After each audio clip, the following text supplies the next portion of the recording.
आप देख रहे हैं TNB। घर मकान तोड़ दिया, घर से बेघर हो गए।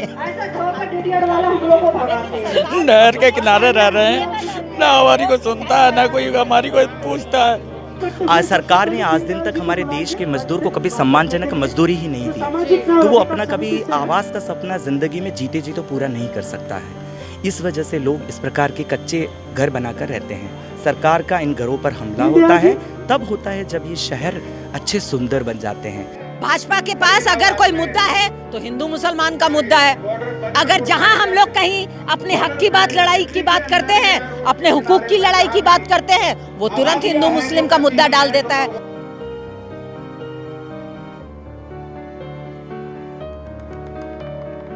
कि आज जितने मजदूर पलायन कर रहे हैं अपने राज्य से और राज्यों से और बड़े बड़े शहरों की ओर जो आ रहे हैं मुंह उठाकर, केवल 3 चीजों के लिए, रोटी, कपड़ा और मकान।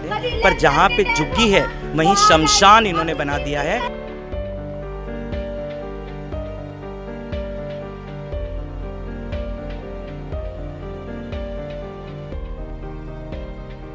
नमस्कार, आप देख रहे हैं TNB। मैं हूं आपके साथ निशा लखवाल। इस वक्त हम लोग दिल्ली के जंतर मंतर पर हैं और आज यहाँ पर दर्जनों भर से ज़्यादा मजदूर जो है वो आज यहाँ पर मौजूद है, जो सिर्फ दिल्ली ही नहीं बहुत से भारत के राज्यों से, चाहे वो यूपी हो, बिहार हो, हरियाणा हो, वहाँ से आया हुआ है। और मांग किस चीज़ की जा रही है? मांग सिर्फ एक चीज़ की जा रही है कि जिन मजदूरों को उनके आवास से, उनके घर से बेघर किया जा रहा है, उनका विस्थापन किया जा रहा है, उसके खिलाफ ये लोग आवाज़ उठाने के लिए आज दिल्ली के जंतर मंतर पर आए हैं। और ये इनका सिर्फ यही जो है वो कहना है कि हमें हमारे आवास पे रहने दिया जाए, हमारा आवास जो है वो नहीं उजाड़ा जाए।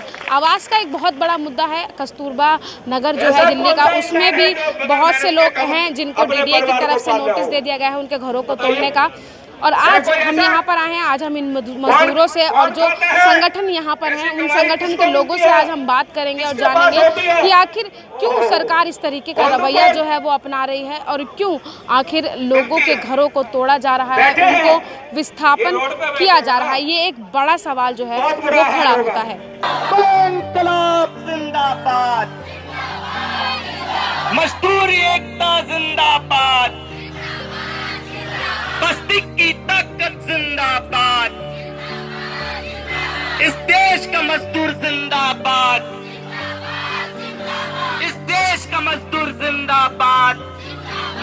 विस्थापन को रोकने के लिए आज हम यहाँ पर इकट्ठा हुए हैं और इस शहर के अंदर हम मजदूर 100 में से 70 हम मजदूर, तो फिर क्यों जाएं अपनी बस्ती से दूर, वो नारा लेकर हम यहाँ पर आए हैं।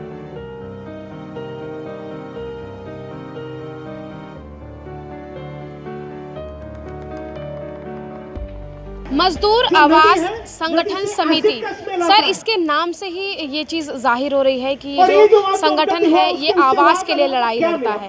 किस तरीके से ये लड़ाई लड़ता है और आज आप लोग यहाँ पर किस मुद्दे को लेकर यहाँ पर आए? देखिए, मजदूर आवास संघर्ष समिति जो है राष्ट्रीय स्तर पर काम कर रहे हैं और तमाम बस्तियों में जो बस्तियाँ कहें कि सरकार जिसको रिकॉग्नाइज नहीं करती है, जिनको वो अनऑथोराइज कहती है, इलीगल कहती हैं, पर वो इलीगल नहीं है क्योंकि वो कई लंबे अरसे से उस बस्तियों में रह रहे हैं। अगर वो ज़मीन सरकारी है तो सरकार की इस ज़मीन पर लंबे अरसे से जो मजदूर, जो कि समाज के अंतिम पायदान पर खड़ा हुआ है, और उनकी संख्या अगर हम देखें तो 50 करोड़ ऐसे मजदूर हैं जो असंगठित क्षेत्र में काम कर रहे हैं और उनमें एक बहुत बड़ा तबका है जो शहरों में काम करने के लिए आता है। जहाँ जहाँ पर भी शहर हैं, महानगर हैं, वहाँ पर क्या है कि लोग अपनी घरों को कहीं नाले के किनारे, किसी जंगल के किनारे ऐसी जगह आके बनाते हैं ताकि वो वहाँ पर टिक पाए। उनके पास इतना पैसा नहीं है। आज सरकार ने आज दिन तक हमारे देश के मजदूर को कभी सम्मानजनक मजदूरी ही नहीं दी, तो वो अपना कभी आवास का सपना ज़िंदगी में जीते जी तो पूरा नहीं कर सकता है। इस वजह से लोग इस प्रकार के कच्चे घर बनाकर रहते हैं। सरकार का इन घरों पर हमला होता है तब होता है जब ये शहर अच्छे सुंदर बन जाते हैं, जब ये शहर हवा में बातें करने होते हैं। जब इन शहरों से पूंजी पैदा होने लग जाती है तो सरकार की उस ज़मीनों पर नज़र गड़ती है, और ऐसी ही सरकार ने उन तमाम लोगों को जो आज जंतर मंतर पर पहुंचे हैं, ये जितने लोग बैठे हैं, उन तमाम लोगों को खदेड़ने का, विस्थापित करने का जो है परवाना जारी कर चुके हैं। कहाँ कहाँ से ये लोग आए हैं और ऐसे कितने मजदूर हैं जिन लोगों के घर जो हैं वो सरकार ने छीन लिए हैं? देखिए, ये जो तमाम मजदूर आए हैं वो उत्तर प्रदेश के हैं, कहीं आगरा के हैं, मजदूर आए हैं मध्य प्रदेश के ग्वालियर, दतिया, हैं, श्योपुर, जहाँ जहाँ पर बस्तियाँ तोड़ी जा रही है। मजदूर आए हैं पटना से, बिहार, जहाँ पर एक बड़ा सा मजदूरों के बस्ती को जो है खाली करवा दिया। मजदूर आए हैं दिल्ली और हरियाणा से। हरियाणा की लगभग कहें तो 17-18 जिले अभी जो है तोड़फोड़ की लपेट में है। नोटिस लोगों को जा चुके हैं, जिले बता रहा हूँ मैं आपको, नोटिस जा चुके हैं, पर कहीं कुछ सरकार को पुनर्वास की कोई जो है वो नहीं है। दिल्ली जैसे शहर में पुनर्वास की सॉलिड पॉलिसी हमारे पास में है, पर पुनर्वास के नाम पर ज़ीरो। इतने लाखों लोगों को बेदखल किया। PMAY की जो योजना है, जो केंद्र सरकार की योजना कही जाती है, वो बिल्कुल फेल होती हुई नज़र आ रही है। वो योजना किन लोगों के लिए है? आज सरकार योजना किसके लिए बनाती हैं? जो लोग इस देश में अंतिम पायदान पर हैं। अंतिम से अंतिम व्यक्ति की बात गांधी जी करते थे। आज वो अंतिम व्यक्ति फुटपाथ पर, जंतर मंतर पर बैठा है, और इस बात का प्रमाण है कि हम जो आपको आंकड़ा दे रहे हैं वो झूठा नहीं दे रहे हैं। पिछले कोरोना जब से स्टार्ट हुआ है और आज तक लगा लें तो लगभग 6 से 7 लाख लोग बेदखल हो गए हैं, और एक सिंगल आदमी को जो है उन बेदखल पर लोगों में से एक सिंगल को उन्होंने आवाज़ नहीं दिया। ये सरासर PMAY फेल होती हुई नज़र आ रही है। सरकार जिस प्रकार से अपनी इस स्कीम को विदेशों में या इस देश में बेच रहे हैं और अपनी वाहवाही बटोर रहे हैं, वो ढकोसला है, धोखा है। अगर वो असलियत है तो 2022 ख़त्म होने में मात्र 3 महीने 4 महीने बाकी हैं। सरकार इन तमाम लोगों को घर दे दे। कितने हज़ारों और लाखों लोग होमलेस हैं, इतने सालों से उन होमलेस को घर नहीं मिला। लेकिन एक सवाल ये है कि जो मोदी सरकार है वो तमाम योजनाएं मजदूरों के लिए लेके आ रही है। उन्होंने कहा था कि हम राशन उनको फ्री दे रहे हैं, जहां झुग्गी वही मकान की बात लगातार की जा रही थी, तो क्या वो सब फेल होती दिखाई दे रही है? देखिए, जहाँ झुग्गी वहीं मकान जो नारा दिया गया था वो वोट लेने के समय दिया गया था, जो दिखने में सुनने में बड़ा आनंद वाला होता है और गरीब को ताकत देने वाला होता है, पर उसको साकार करने के लिए जब सरकार आगे आती है तो वो नारा बिल्कुल उल्टा ही हो जाता है कि जहाँ पे झुग्गी वहीं मकान। तो झुग्गी के ऊपर मकान देना तो बहुत दूर की बात है, पर जहाँ पे झुग्गी है वहीं शमशान इन्होंने बना दिया है, और वो शमशान पूरे देश में आज आबाद हो रहा है। इसका एग्जाम्पल आप ग्यासपुर का ले लीजिए, इसका एग्जाम्पल आप यहाँ ले लीजिए कुतुब मीनार की जड़ में मजदूरों को बिना नोटिस के हटा दिया। मानवाधिकारों का उल्लंघन। मानवाधिकारों को भारत की सरकार मानती ही नहीं है, पहली बात तो, क्योंकि जब जिस तरीके से खोरी में इन्होंने मानवाधिकारों का उल्लंघन किया, और जब UN ने संज्ञान लिया इसके ऊपर, और UN ने बोला कि भाई आप इस प्रकार से कोर्ट के अंदर भी अगर मामला पेंडिंग है तो आप इनके प्रति संवेदनशीलता रखो, तो भी इनको शर्म नहीं आ रही है। लेकिन आप लोग ये आवाज़ क्यों उठा रहे हैं? हमें क्योंकि लगता नहीं है कि वहाँ तक आवाज़ पहुँच पाएगी, क्योंकि इस समय मुद्दे ही कुछ और चल रहे हैं। तो वहाँ पर आपको लगता है कि जो मुद्दा आज यहाँ से उठ रहा है वो सुनवाई होगी, क्योंकि धर्म जाति चल रहा है, एक दूसरे पर आरोप प्रत्यारोप पार्टियाँ जो है आपस में लगा रही हैं। लेकिन जो मुद्दे हैं, जो निजी मुद्दे हैं, जो लोगों की ज़रूरत के मुद्दे हैं, वो कोई भी सरकार या कोई भी नेता या कोई भी विधायक जो है, या दिल्ली में ही दिल्ली की सरकार कोई कह लो, वो जो है वो नहीं उठा रही है। देखिए, जो माहौल देश में चल रहा है, हर बच्चा, बूढ़ा, नौजवान, महिला और तीसरा लिंग जिसको ट्रांसजेंडर कहते हैं, सबको पता है, परंतु हम यही कहेंगे कि वो देश प्रेम के नाम पे नफरत फैलाते हैं, वो लूटते हैं देश को, दंगे करवाते हैं, पर हम तो गली गली में प्यार की शम्मा जलाएंगे। आज हम जंतर मंतर पर इस आस को लेकर आए हैं कि सरकार अगर अपने कहीं न कहीं दावे पेश कर रही है, आंकड़े पेश कर रही है, तो हम भी सरकार की पोल यहाँ पर बैठ के खोलेंगे। जो हमारा अधिकार है, हमें कोई नहीं रोक सकता। प्रोटेस्ट करने के अधिकार के तहत आज हम यहाँ पर बैठे हुए हैं, और हम बताना चाहेंगे 1,64,033 ऐसे देश में लोग थे जिन्होंने अपनी जान को खुद ही ख़त्म कर दिया, आत्महत्या कर ली, और उनमें से अगर हम बात करें, हर चौथा, मतलब कि हर चौथा मजदूर, मोटा मोटा 42 से 43 हज़ार लोगों ने आत्महत्या की। वो मजदूर है, दिहाड़ी मजदूर है। इनके सुसाइड के ऊपर किसी का ध्यान नहीं जा रहा और वो धर्म की राजनीति कर रहे हैं। हमको त्रिशूल और ये बजरंग बाण और ये नहीं चाहिए, हमको जो चाहिए वो रोजगार, आवास चाहिए। हम यहाँ पर आकर बैठे हैं, पुरजोर हम सरकार के इस ज़बरदस्त और बेदखली का, विस्थापन का विरोध करने आए हैं। और शहर के अंदर 70 हम मजदूर हैं, तो हम क्यों जाएं दिल्ली से दूर। और इस देश में कि जीडीपी के अंदर 65%, 65% हमारा कंट्रीब्यूशन है मजदूरों का, फिर हम क्यों नहीं हमारे आवास का अधिकार लें। और सबसे बड़ा मुद्दा है, जिस व्यक्ति के पास आज देश में घर नहीं है, बिना घर के अगर कोई ज़िंदगी जी रहा है, ये मॉडर्न डे स्लेवरी है, ये आधुनिक गुलामी है। और इस आधुनिक गुलामी की पहचान इन मजदूरों ने की है। जो मजदूर यहाँ पर बैठे हैं, सरकार को शर्म आनी चाहिए। गुलामों की फौज जंतर मंतर पर आज बैठी हुई है और वो धर्म की राजनीति कर रही है। राजनीति करना है तो इनके रोटी कपड़ा मकान के बारे में बात करें।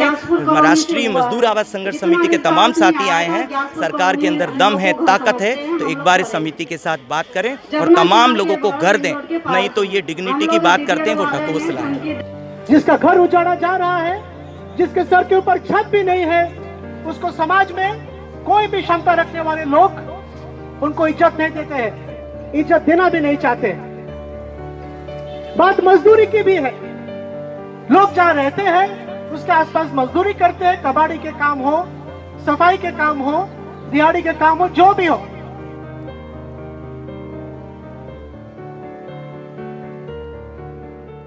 दिल्ली ही नहीं, देश भर से मजदूर दिल्ली के जंतर मंतर पर एकजुट हुआ है, अपनी आवाज सरकार के उस कानों तक पहुंचाने के लिए जो शायद सरकार जानबूझकर बंद करके बैठी है। क्या कहेंगे, आज एक मजदूर दर्जनों भर की संख्या में दिल्ली के जंतर मंतर पर आया है अपनी आवाज़ों को सरकार के कानों तक पहुंचाने के लिए। लगता है कि सरकार ये बात जो आज यहाँ से उठी है वो सरकार के कानों तक पहुँचेगी। सबसे पहले तो नमस्कार, मैं शहनाज रफीक, इंटक INTUC की राष्ट्रीय सचिव हूँ। आज जो आप सैकड़ों की तादाद में यहाँ दिन को देख रहे हैं, वो और कोई नहीं, मजदूर है। और इस मजदूर की आवाज को, इस संघर्ष समिति की आवाज को सॉलिडेरिटी देने के लिए, एकजुटता दिखाने के लिए, उसको सपोर्ट करने के लिए आज हम सब ट्रेड यूनियन के लोग, सिविल सोसाइटी के लोग, NGO के लोग आज यहाँ इकट्ठे हुए हैं। आप लोगों को पता ही होगा कि मजदूर संगठन जितने हैं, इसके जो 10 मेजर मजदूर संगठन है, इंटक, AICC, TUC, ऐसे सारे 10 HMS, इन सारे मजदूर संगठनों ने हमेशा से मजदूरों की आवाज़ को उठाई है और एक प्लेटफॉर्म में आकर के, जॉइंट प्लेटफॉर्म में आकर के, जिनकी चेयरमैनशिप डॉक्टर जी संजीवा रेड्डी जी, इंटक के नेशनल प्रेसिडेंट ने किया है। आज लेकिन जो खास मुद्दा उठ रहा है वो है आवास का। हम सब जानते हैं कि आज जितने मजदूर पलायन कर रहे हैं अपने राज्य से और राज्यों से और बड़े बड़े शहरों की ओर जो आ रहे हैं मुंह उठाकर, केवल 3 चीजों के लिए, रोटी, कपड़ा और मकान। और ये एक बहुत पुरानी पिक्चर आई थी मनोज कुमार की, और एक पिक्चर थी रोटी। अगर आज दुनिया में जो कुछ भी हो रहा है वो सिर्फ रोटी के लिए हो रहा है, सिर्फ मकान के लिए हो रहा है, तो क्यों ये मजदूर जो कि देश के GDP को बढ़ाने में योगदान दे रहे हैं, देश के बिजनेस को बढ़ाने में योगदान दे रहे हैं, और आप कल का न्यूज अगर आप देखेंगे तो India is leading in its economy next to China. Isn't it surprising?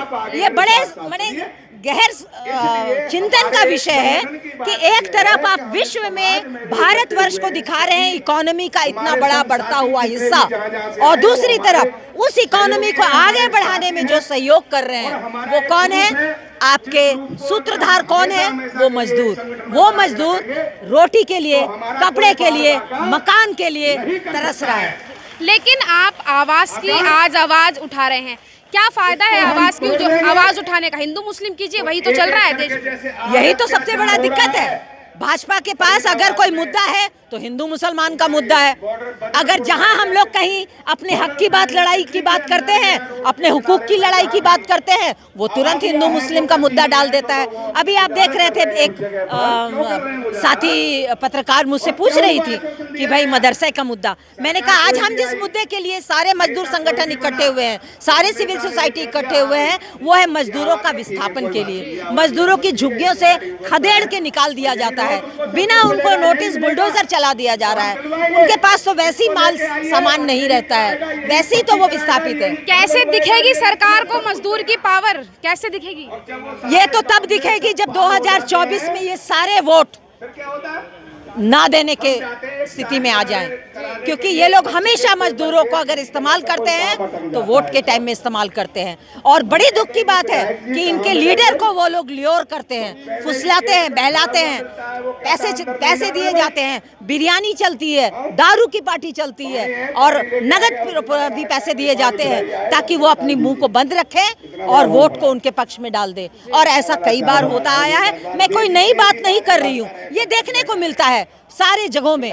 लेकिन बड़ी दुख की बात है, हमें बीजेपी सरकार से गुरेज सिर्फ एक बात पे है कि जिस मजदूर ने आपके इकोनॉमी को बढ़ने में आपकी सहायता दी है, जिस मजदूरों ने 100 वर्ष का इतिहास है कि अपने 44 लेबर लॉ को कितनी मेहनत से, कितने योगदान से, कितनी कुर्बानियों से पाया है, उसमें आपने तब्दीली लाई। अच्छी बात है, डिजिटलाइजेशन के दौर में, टेक्नोलॉजी के दौर में changes is the law of nature. लेकिन अगर वो बदलाव आता है तो बदलाव अच्छे के लिए होना चाहिए। वो बदलाव का नेगेटिव इम्पैक्ट किस पे पड़ रहा है? मजदूरों पे पड़ रहा है। तो ये दुखदाई है। आप मजदूर को इस्तेमाल कर रहे हैं, फिर दूध से मक्खी की तरह निकाल के फेंक दे रहे हैं, तो इसका क्या मतलब है? तो ऐसी ही सरकार जिसको आज मजदूर को निकाल के फेंक रहे हैं, वो मजदूर भी एक दिन ऐसा तख्ता पलटेगी जो आपने श्रीलंका में देखा। वो दिन दूर नहीं है, वो दिन निश्चित रूप से यहाँ आएगी। धन्यवाद। अंकल क्या नाम है आपका, कहाँ से आए हैं? मैं फरीदाबाद से आया हूँ। क्या समस्या है? घर मकान तोड़ दिया, घर से बेघर हो गए, नहर के किनारे रह रहे हैं, ना हमारी कोई सुनता है, ना कोई हमारी कोई पूछता है। हम बिल्कुल बेसहारा हो रहे हैं, हमारे पास ना पैसा है ना कुछ है। हमारी ऐसी हालत है कि हम बिल्कुल रोड पे आए पड़े। सरकार क्यों नहीं सुन रही है? कोई नहीं सुन रहा, ना सरकार सुन रही है, ना प्रशासन सुन रहा है, कोई नहीं सुन रहा। मैं यही कहता हूँ, मुझे कहीं प्लॉट दिया जाए जो कि मैं अपना सिर सिफा लूँ, अपने बच्चे पाल लूँ। क्यों मेरी वीडियो बनी हुई है, नहर में 2 बार डूबते डूबते बचा हूँ, कि लाल नहर है, उसमें वीडियो बनी हुई है मेरी, तो उसमें अपना कबाड़ा निकालता, अपना गुजारा करता हूँ। आज मेरा घर बार होता तो मैं यहाँ नहीं आता। तो ऐसा सरकार क्यों कर रही है आपके साथ? जब वोट लेना होता है तब तो सरकार जो है वो गरीब और अमीर नहीं देखती है। मेरे पास BPL कार्ड है, सब कुछ है, मगर मैं 13 साल 14 साल रह रहा था। पहले से घरवाली रह रही थी, उसके बाद मकान तोड़ दिया। अब नहर के किनारे रह रहा हूँ, रेलवे लाइन के पास में, ये गुडियर कंपनी के पास में। अगर आप मेरा वीडियो देखना चाहते हैं तो मैं वीडियो दिखा देता हूँ आपको। वीडियो हम चला देंगे, आप हमें वीडियो दे दीजिएगा। लेकिन वीडियो में क्या हुआ था ये बताइए। वीडियो में ये था कि नहर में कबाड़ा निकाल रहा हूँ अपना, और महेंद्र प्रताप सिंह ने बनाई थी मेरी वीडियो। तो इसकी कोई मदद करना चाहता है तो मदद कर दे। आज तक ना कोई मेरी मदद हुई है, ना कुछ हुआ है। तो सरकार को क्या कहोगे कि सरकार आप लोगों की मदद क्यों नहीं कर रही है? कोई नहीं कर रहा मेरी मदद, ना सरकार कर रही है ना कुछ नहीं। हमारे जितने भी आधे ऐसे लोग आए हुए हैं यहाँ ज़्यादा से, हमारा कोई मदद नहीं हो रही है। जो कि रेलवे में जगह नहीं आ रही थी, मतलब नगर निगम की जगह थी, जबरदस्ती तोड़ी गई है, रेलवे वालों ने तोड़ी है, हमें बेघर कर दिया है। हमने ये भी कहा कि जितनी तुम्हारी रेलवे की आती है उतने ले लो, मगर नहीं माने। हमने ये भी कही कि स्टे आ रहा है, स्टे आने से पहले ही उन्होंने तोड़ दी। आज जो मजदूर दिल्ली के जंतर मंतर पर आया हुआ था, उसमें कितना गुस्सा है सरकार को लेकर वो आप देख ही सकते हैं। तमाम जगहों से आज मजदूर आया था और उनकी मांग सिर्फ एक ही थी कि हमें हमारा जो आवास है उसे ना तोड़ा जाए, जहां हम रह रहे हैं हमें वहीं रहने दिया जाए। और साफ तौर पर उन्होंने सरकार को चुनौती दे दी है कि अगर सरकार हमारी नहीं मानती है, हमारी नहीं सुनती है, तो आने वाले चुनावों में सरकार को इसके नतीजे जो हैं वो देखने को मिलेंगे और मजदूर की एकता भी जो है वो आने वाले समय में उन्हें देखने को मिलेगी। आप मजदूर, अगर आप मजदूर वर्ग से आते हैं तो आप इन सभी विषयों को किस तरीके से देखते हैं, और अगर आप एक आम नागरिक हैं तो सरकार जिस तरीके से इनको लोगों के आवासों को तोड़कर उन्हें बेघर कर रही है, उस विषय पे आप क्या सोचते हैं, क्या राय रखते हैं, कमेंट बॉक्स में ज़रूर बताइएगा। कैमरा पर्सन राज राजपूत के साथ मैं निशा लखवाल, TNB न्यूज़, दिल्ली। हमारे ताज़ा अपडेट्स पाने के लिए चैनल को सब्सक्राइब करें, बेल आइकन प्रेस करें, वीडियो को लाइक और शेयर करना ना भूलें।